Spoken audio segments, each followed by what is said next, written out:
Hospital multispeciality hospital असणे शहरात खूप मोठी गरज आहे. आता आपल्या नवी मुंबई शहराची लोकसंख्या वाढते. आदरणीय आमदार मंदाताई म्हात्रेंनी हा विषय आणला आहे. खरंच त्यांचं कौतुक करावं तेवढं कमी आहे.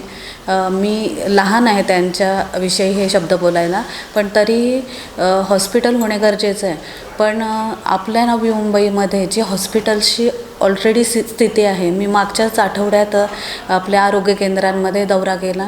आपल्या आरोग्य केंद्र इमारती खूप सुंदर अशा बनवलेल्या आहेत, पण तिथं हॉस्पिटलचं पूर्णपणे स्वरूप आलेलं नाही आहे.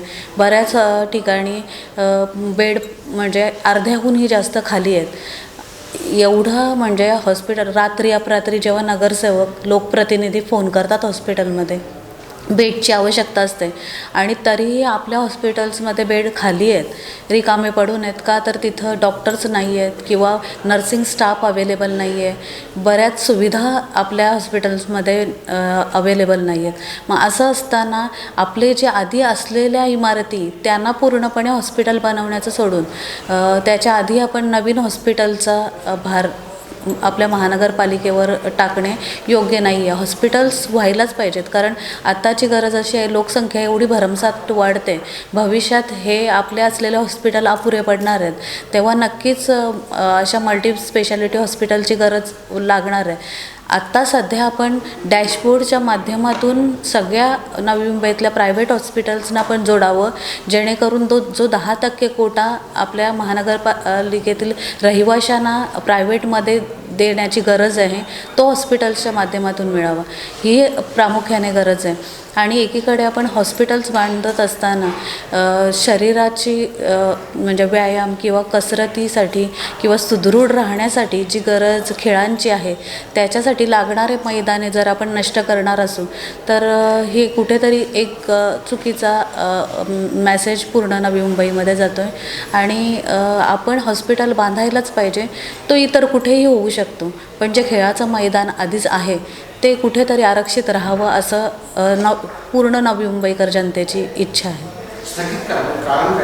स्थगित म्हणजे आता ते हॉस्पिटल बनवायचं म्हणजे नुसतं बोललं म्हणून होणार नाही. त्यासाठी येणार खर्च, त्या हॉस्पिटल्समध्ये कुठल्या पद्धतीच्या सुविधा मिळणार आहेत, किती बेडचं हॉस्पिटल होणार आहे, किती माळ्यांचं त्या हॉस्पिटल होणार आहे, कशा पद्धतीने तिथं सुविधा दिल्या जाणार आहेत, तिथं लागणारा डॉक्टर स्टाफ कसा अवेलेबल करणार आहोत आपण, सिस्टर स्टाफ तिथं अवेलेबल होणार आहे का. जर आधीच आपल्याकडे त्याची उणीव आहे तर ह्या हॉस्पिटलसाठी नक्कीच आपण ते अरेंज करणार आहोत का, ह्या सगळ्या गोष्टी आधी जाणून घेणे गरजेचे आहेत. आणि आरोग्य समितीकडे देण्याचा अर्थ तोच आहे की त्याच्या माध्यमातून माहिती, आरोग्य समिती ही पूर्ण सखोल माहिती आपल्याला उपलब्ध करून देणार आहे आणि परत तो विषय आपण सभागृहात घेणार आहोत. घाई करते बोलण्यापेक्षा प्रशासनाने हा जर प्रस्ताव आणला आहे तर नक्कीच तो योग्यच आहे. मी आत्ताही सांगते, हॉस्पिटल्स होणे गरजेचं आहे, पण जे आधी आहेत ते पूर्ण क्षमतेने सुरू करणे गरजेचं आहे. आणि एखाद्या म्हणजे हॉस्पिटलमध्ये माणूस का जातो, आजारी आहे म्हणून. आणि आजार पण कशामुळे येतं, जर आपण स्वतःच्या शरीराकडे लक्ष दिलं नाही. क्रीडा हा असा एक वेळ आहे ज्याच्या माध्यमातून आपण आपल्या शरीरातला सुदृढ ठेवू शकतो. आणि जर हे सुदृढ ठेवण्याचं काम आपली मैदानं करणार आहेत तर ती मैदानं कुठेतरी नाहीशी करून मग जर हॉस्पिटल होणार असेल म्हणजे आपणच पेशंट हॉस्पिटलसाठी आधी तयार करतो आहे आणि नंतर हॉस्पिटल बनवतो आहे, अशी एक योजना झाली आपल्या माध्यमातून. आता मागच्या 6 वर्षामध्ये प्रशासकीय कारकीर्द होते आणि ह्यासाठी तर आपण आरोग्य तदर्थ समितीची नियुक्ती केली, म्हणजे गठीत केलेली आहे की ह्या सगळ्या गोष्टींचं त्याच्या माध्यमातून आपल्याला ज्ञान होणार आहे. आता नवी मुंबईमध्ये अशी परिस्थिती आहे की रात्री अपरात्री जेव्हा एखादा पेशंट हॉस्पिटलमध्ये जातो आणि आपल्या म्हणजे लोकप्रतिनिधीच्या माध्यमातून जेव्हा फोन जातो त्या हॉस्पिटलमध्ये, तर ते साधं लँडलाईनही काम करत नाही, कुठलेही डॉक्टर अवेलेबल नाही होत. मग अशी परिस्थिती आपली असताना आपण कुठेतरी मोठ्या इमारती बांधून तशाच सोडून द्यायच्यात का. त्याच्यामध्ये सुविधा आधी आपण उपलब्ध करून दिल्या पाहिजे, त्याच्यानंतर पुढचा विचार केला पाहिजे. आता ऑलरेडी आपली म्हणजे नवी मुंबईची लोकसंख्या भरमसाठ वाढते आणि असं नाही आहे, लोकसंख्या वाढताना माणसामध्ये आजारपण, कोविडमध्ये आपण बघितलेलं आहे की कशा पद्धतीने स्थिती बेकार होऊ शकते. म्हणजे एवढी लोक एकाच वेळी आजारी आहेत आणि त्यांना आपल्याला सुविधा द्यायच्या आहेत त्यासाठी हॉस्पिटल्स असणे गरजेचं आहे. पण जे आधी आहे ते आपण सक्षमपणे जर निभावलं तर पुढच्या विषयी आपण योग्य नियोजन करू शकतो. 14 गावांमध्ये पण आपल्याला आता सुविधा द्यायच्या आहेत, कारण तो नवी मुंबईचा भाग आहे. आता हॉस्पिटलचा विषय आणताना त्यांनी म्हणजे त्यांच्याकडे नाही आहेत सुविधा, म्हणून त्यांनी अशी मागणी केली की हाच हॉस्पिटल आमच्याकडे असावा. प्रत्येक लोकप्रतिनिधीला वाटतं जी मोठी सुविधा, ज्या काही मोठ्या सुविधा आहेत त्या आपल्या प्रभागातून देण्यात याव्या. तसं त्यांची ही एक अपेक्षा आहे की हे हॉस्पिटल इथं होण्यापेक्षा त्यांच्याकडे जागा अवेलेबल आहे तिथं व्हावी. मी तेच आपल्याला सांगितलं ना की आपल्याकडे इमारती आहेत, फॅसिलिटीज आपण अरेंज करतो आहे, पण ते फॅसिलिटीज जेव्हा पेशंटला द्यायला डॉक्टर्स किंवा नर्सिंग स्टाफची गरज असते ती आपल्याकडे अपुरी आहे. मग ते पूर्ण क्षमतेने आपण जोपर्यंत करत नाही तोपर्यंत आपले रुग्णालय सुपर स्पेशालिटी होऊ शकत नाही. सन्माननीय आमदार मंदाताईंनी जो विचार नवी मुंबईसाठी केलेला आहे मल्टी स्पेशालिटी हॉस्पिटलचा, तो नक्कीच स्तुतीच्या योग्य आहे, कारण त्यांनी वाढत्या नवी मुंबईच्या लोकसंख्येच्या दृष्टीने ही मागणी केलेली आहे. तर पण आमची विनंती हीच असणार आहे की हॉस्पिटल व्हायला पाहिजे, पण त्याच जागेवर कशाला. त्याच्यासाठी आपण वेगळी जागा, नवी मुंबईत एवढे भूखंड सिडकोच्या माध्यमातून आपण महानगरपालिकेकडे हस्तांतरित करू शकतो.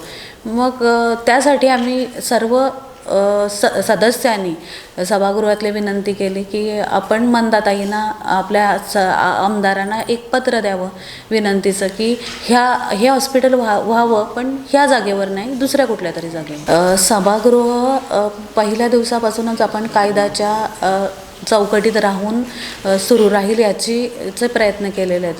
आज परिवहन बाबतीत पण जो विषय सभागृहात आला त्यामध्ये 25(2) प्रमाणे जर पालिका सदस्य किंवा पालिका सदस्यांव्यतिरिक्त परिवहनचे सदस्य निवड होत असेल तर तसा तो ठराव होता, आणि त्याच्यात सर्वानुमते पालिका सदस्यांव्यतिरिक्त आपण परिवहनचे सदस्य निवडावे असं बहुमताने मांडण्यात आलं. आणि 31 ही जो कलम आहे तो तिथं लागू होत नाही की पालिका सदस्यांव्यतिरिक्त जर परिवहनचे सदस्य निवडत असो तर संख्याबळाप्रमाणे आपण सदस्य नाही निवडू शकत. त्यासाठी मतदानाचा आपण मार्ग अवलंबू शकतो. आणि आज सभागृहात आपण त्याच माध्यमातून सभागृहातील सदस्यांकडून सूचना केलेली नावं आणि घेतली आणि त्या पद्धतीने मतदान करून आपण सदस्य निवड केलेली आहे. सभागृहामध्ये ऑलरेडी 2007 सालचं जो न्यायालयात गेलेला सेम विषय होता त्याचा दाखला दिलेला आहे. माननीय न्यायालयाने तेव्हा निर्णय दिलेला आहे की ह्या 31(अ) लागू न करता आपण सदस्य निवडीच्या पद्धतीने परिवहनचे सदस्य निवडू शकतो. सदस्यांना विनंती केलेली, सूचना केलेल्या की त्यांनी त्यांची नावं सुचवावीत. त्यांनी त्यांच्या माध्यमातून नावं सुचवली नाही, फक्त जी नावं आपल्या सचिव विभागाकडून आलेली ती नावं माझ्याकडे प्राप्त होती. आणि मतदान केल्यानंतर बहुमताने जी नावं निवडली गेली ती सभागृहात मी जाहीर केली. सभा जी चालते ती कायद्याप्रमाणे चालते. आता प्रत्येक सदस्याला त्यावेळीही आम्ही कायद्यावर बोट दाखवलं की कशा पद्धतीने आपण हे विषय मांडतोय. आणि एखाद्या विरोध करणं हा त्यांचा, आता विरोधी पक्षात आहेत तर ते विरोध करतील. आणि ज्या सभागृहात मी महापौर म्हणून म्हणजे सभाध्यक्ष म्हणून बसले तर नक्कीच त्यांचा रोष माझ्यावर येतो. तिथं कुठल्या पक्षाचा किंवा कुठल्या व्यक्तिगत एकाचा महापौर नाही आहे. त्याच्यामुळे जो काही निर्णय येणार आहे त्याच्याविषयी चौकशी म्हणजे प्रश्नही मला केले जातात, उत्तरही मला देणं आहे. त्याच्यामुळे त्यांनी त्यांच्या भावनेने एक घेराव घालण्याचा प्रयत्न केला आणि मग सभागृहाचं कुठेतरी शांतता राखावी म्हणून ती 15 मिनिटासाठी मी सभा तहकूब केली. लेटेस्ट अपडेट्स और ताजा तरीन खबरों के लिए TV1 इंडिया लाइव को सब्सक्राइब कीजिए और नोटिफिकेशन पाने के लिए बेल आइकॉन को दबाना मत भूलिए.